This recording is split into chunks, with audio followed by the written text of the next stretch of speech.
এটি শুধু একটি ফুটবলারের গল্প নয়, এটি এক অবিশ্বাস্য সংগ্রাম, এক অদম্য ইচ্ছা শক্তি এবং এক মায়ের সাহসিকতার গল্প। এই গল্পটা এমন একজন ব্যক্তির যিনি জন্মিয়েছিলেন হতাশার মধ্যে, কিন্তু নিজের জেদ ও নিষ্ঠাই তিনি বিশ্বজুড়ে খ্যাতি অর্জন করেছেন। এই গল্পটা ক্রিস্টিয়ানো রোনালদোর। আমাদের সকলের মনে থাকে যে রোনালদো আজ পৃথিবীর অন্যতম সেরা ফুটবলার, কিন্তু এই অবস্থানে আসার জন্য তাকে যা কিছু সহ করতে হয়েছে তা জানলে হয়তো আমরা সকলে বিস্মিত হব। রোনালদো যখন গর্বে ছিল, তার মা ডেলোরেস জানতেন জীবন কঠিন, পরিবার ছিল গরিব, সংগ্রাম ছিল সীমাহীন। রোনালদোর বাবা ছিলেন মদ্যপায়ী এবং একটি শাসক দলের অধীনে কাজ করতেন। অভাব ছিল তাদের নিত্য সঙ্গী। রোনালদোর মা তখন এমন এক অবস্থায় ছিলেন যেখানে প্রতিটি দিন ছিল নতুন চ্যালেঞ্জ। পরিবারের খাবার, বাচ্চাদের পড়াশোনা, জীবন ধারণ সবই ছিল সমস্যা। এক মুহূর্তে ডেলোরেস ভাবলেন, এভাবে যদি জীবন চলতে থাকে, যদি আমাদের অভাব অনটন না কমে, তবে আমরা কি করব? আমি কি সন্তানকে নষ্ট করে দেব? সেই সময় ছিল এতটাই অন্ধকার যেন আর কোনো আলো নেই। आप एक बहुत कठिन परिस्थिति में थे। आर्थिक रूप से, जीवन के हिसाब से आप ये चौथा बच्चा नहीं रख सकते थे और आपके पास उसे हटाने का विकल्प आया। आपने घरेलू दवाइयां ली और वह बाहर जाने से मना कर दी। डॉक्टर के पास गई और डॉक्टर ने उन्हें उसे हटाने से मना लिया। और कौन पैदा होता है? Cristiano Ronaldo.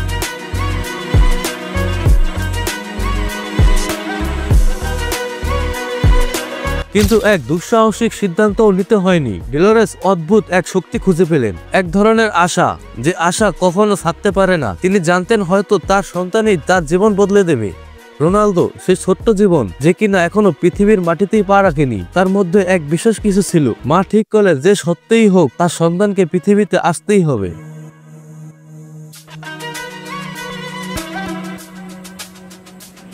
এক সংগ্রামী গল্প, শৈশব। রোনালদোর জন্মের পরও জীবন ছিল সংগ্রামের। রোনালদোর পরিবার ছিল ছোট, তাদের আর্থিক অবস্থা ছিল শোচনীয়। তার বাবা একটি সামান্য সরকারি চাকরি করতেন, তবে মদ্যপান এবং অস্থির জীবনযাপন তাকে পরিবারের প্রতি দায়িত্বশীল হতে দেয়নি। রোনালদোর জন্মের পরও তার মা এবং পরিবারকে প্রায়শই কঠিন পরিস্থিতির মুখোমুখি হতে হতো। তবে মায়ের কঠিন পরিশ্রম, বাবার অস্থির জীবনেও রোনালদো নিজেকে খুঁজে পেল। ছোটবেলা থেকেই ফুটবল ছিল তার আশ্রয়, যেখানে সে নিজের সব কষ্ট ভুলে খেলতে পারত।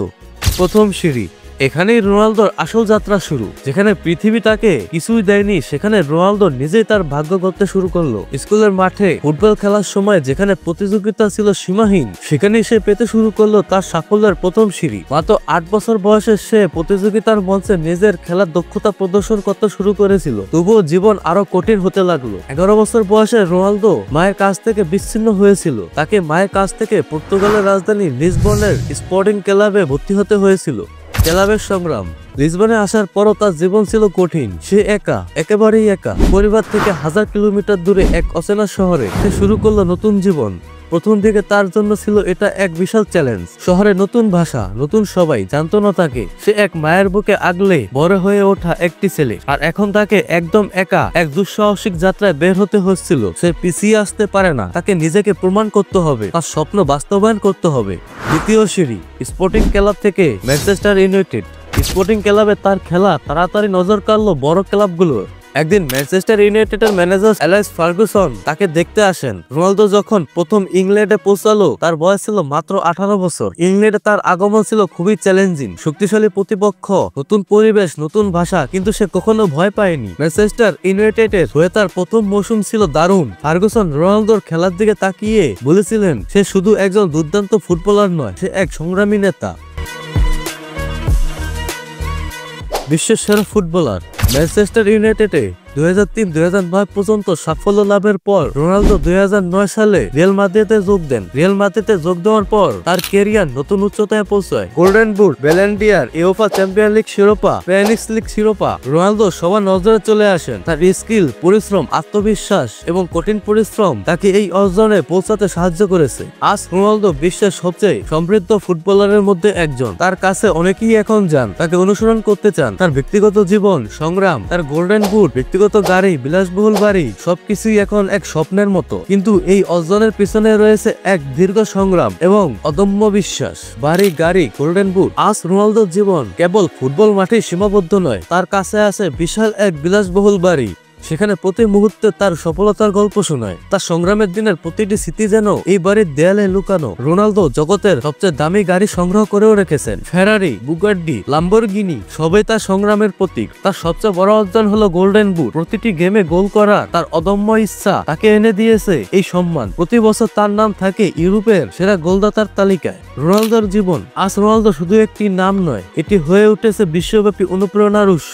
তার জীবন শুধুমাত্র ফুটবল সম্পর্কিত নয়, এটি একটি গল্প যেখানে সংগ্রাম, সাহস এবং দৃঢ়তার প্রতিফলন পাওয়া যায়। সে আজ আমাদের শিখিয়েছে যতই অন্ধকার হোক, আশার আলো কখনোই মুছে যায় না। তার সংগ্রামে তাকে আজকের এই রোনালদো বানিয়েছে, একজন বিশ্বসেরা ফুটবলার, একজন অনুপ্রেরণার ব্যক্তিত্ব।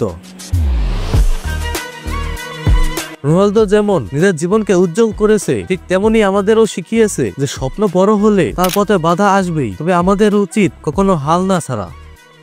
আজকের ভিডিওটি এখানেই শেষ করছি। ভালো লাগলে লাইক করুন আর সাবস্ক্রাইব করতে ভুলবেন না। নিচের কমেন্টে বলুন রোনালদোর কোন মুহূর্তটি আপনাকে অনুপ্রাণিত করেছে। দেখা হবে পরের ভিডিওতে, ততক্ষণ পর্যন্ত ভালো থাকুন, সুস্থ থাকুন।